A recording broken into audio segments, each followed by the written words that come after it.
Hello students, मैं हूं प्रेम प्रकाश प्रभाकर और आप देख रहे हैं अनोखी पाठशाला। आज का हमारा टॉपिक है NCERT 10th class chapter number 5 गणित का समांतर श्रेणी, जिसे अरिथमेटिक प्रोग्रेशन बोलते हैं और इसे हम एपी के नाम से समझेंगे। बुक में भी हमें एपी ही मिलेगा। तो आज के इस 10 मिनट के क्लास में आपको फिर कभी नहीं पूछना पड़ेगा कि एपी क्या है और आपको ऐसा महसूस नहीं होगा कि हम एपी नहीं जानते हैं। तो चलिए आइए मूर्त रूप में 4 हमने उदाहरण दिया है, चारों उदाहरण पे डिस्कशन कर लेते हैं। इसके बाद एपी का कंसेप्ट आपका बिल्कुल क्लियर हो जाएगा। चलिए उदाहरण नंबर 1, यहाँ पे मान लीजिए 1 2 3 स्लैब है, ईंटे का स्लैब है। तो 3 3 3 पहला उदाहरण में संख्याएं हैं 3 3 3, जितनी भी ऊपर की ओर जाएंगी सभी 3 3 3। तो इस तरह से एक सीक्वेंस बन रहा है, एक सीरीज बन रहा है। चलिए आइए दूसरा उदाहरण देखते हैं। एक व्यक्ति की नौकरी इस शर्त पर लगती है कि उसे 15,000 रुपया मासिक दिया जाएगा और पर मंथ 500 रुपए की वेतन वृद्धि की जाएगी। तो पहले माह में वेतन कितना हो जाएगा इसका? 15,000। दूसरे माह में 500 रुपया बढ़ जाएगा तो कितना हो जाएगा? 15,500। तीसरे माह में 16,000।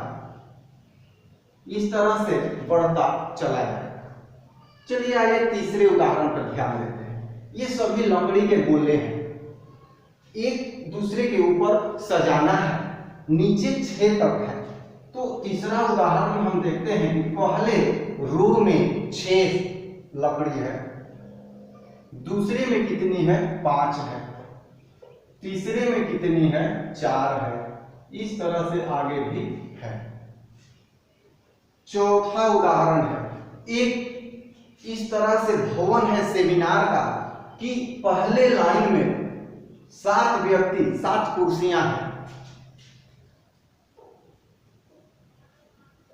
दूसरे लाइन में 9 कुर्सियां हैं,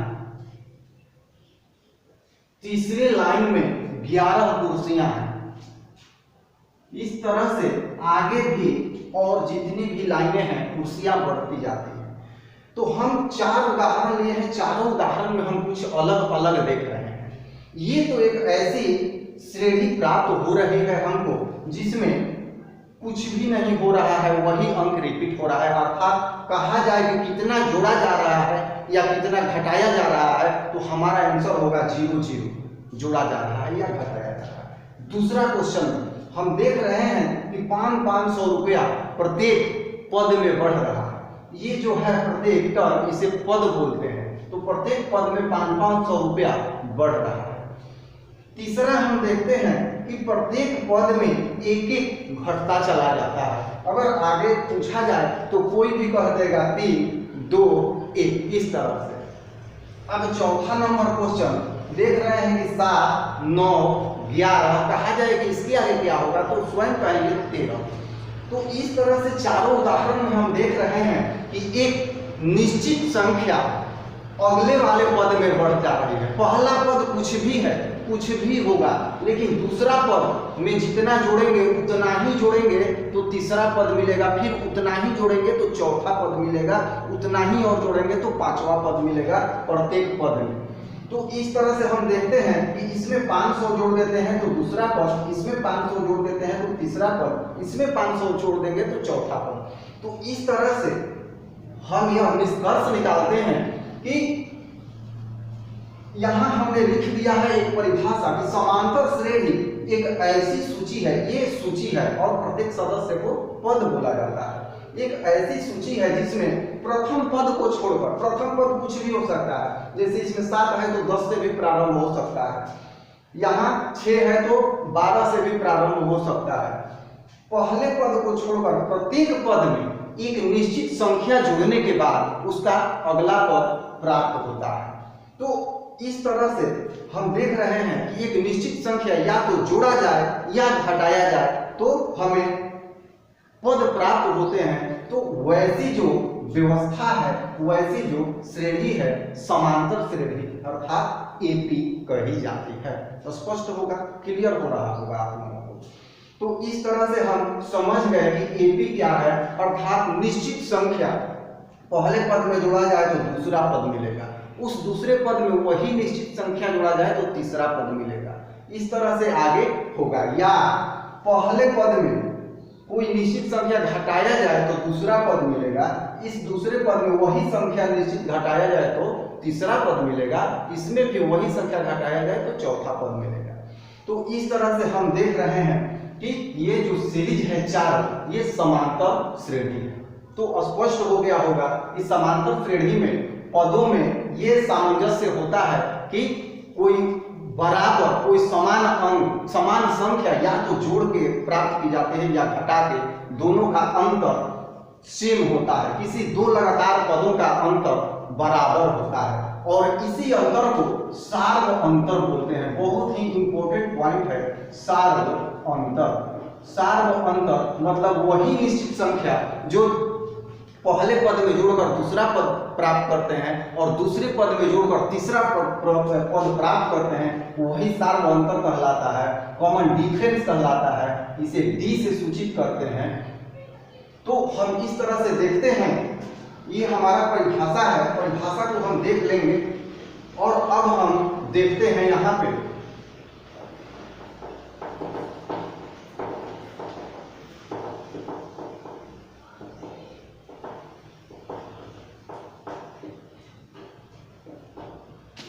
सार्व अंतर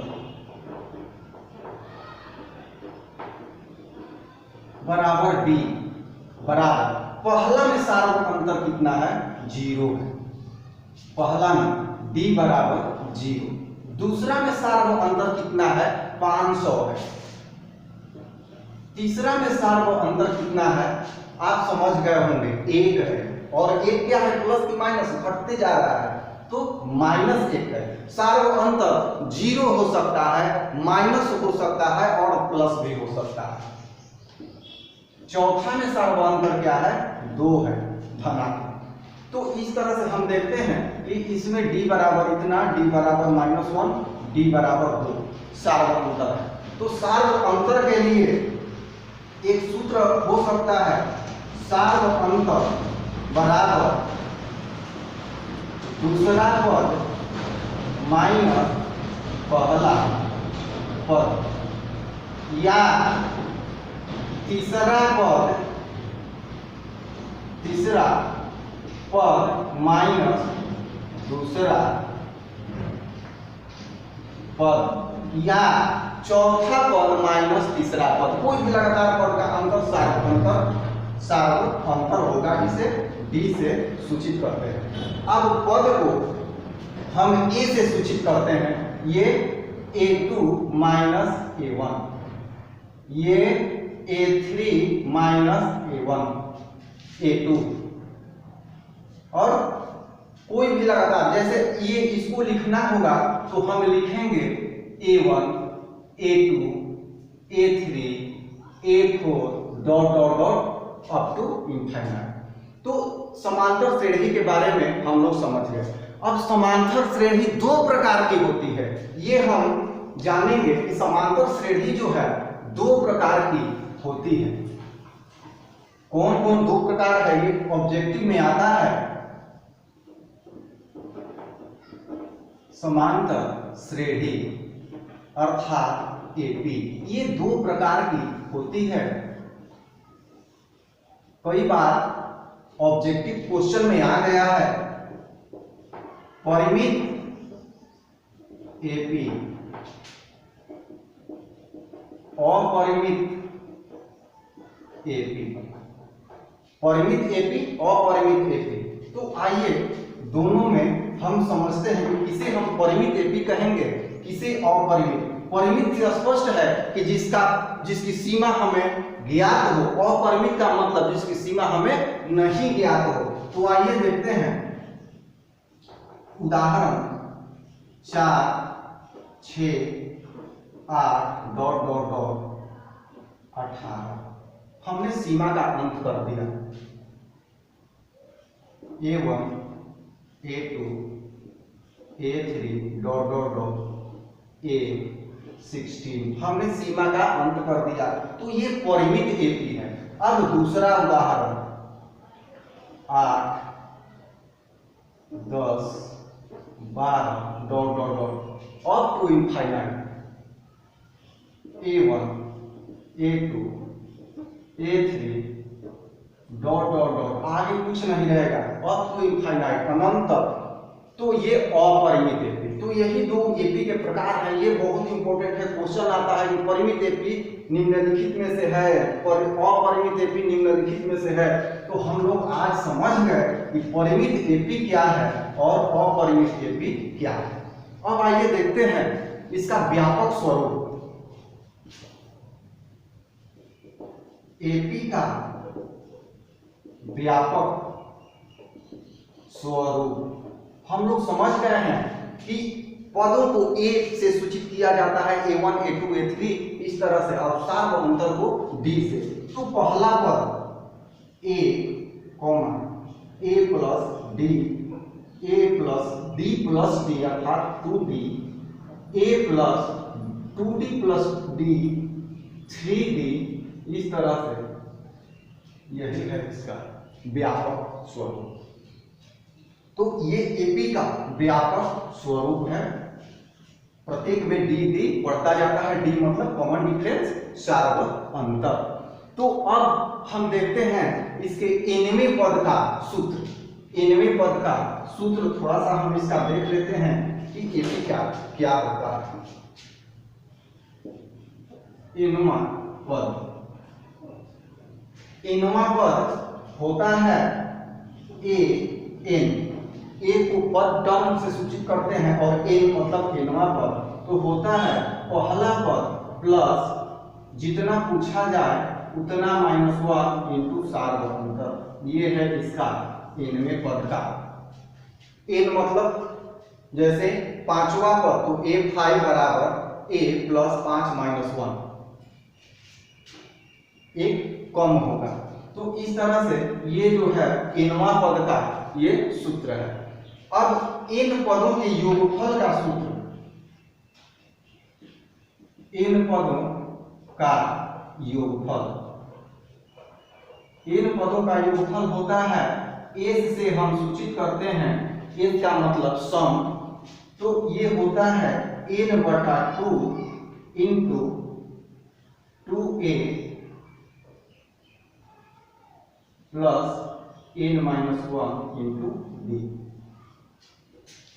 ये होता है Sn। या इसे एक और प्रकार से हम लिख सकते हैं। Sn को और प्रकार से लिख सकते हैं। Sn बराबर n/2 है यहाँ और a को लिख सकते हैं a प्लस a। यहाँ 2a को हम लिख रहे हैं a plus a plus n-1 into d।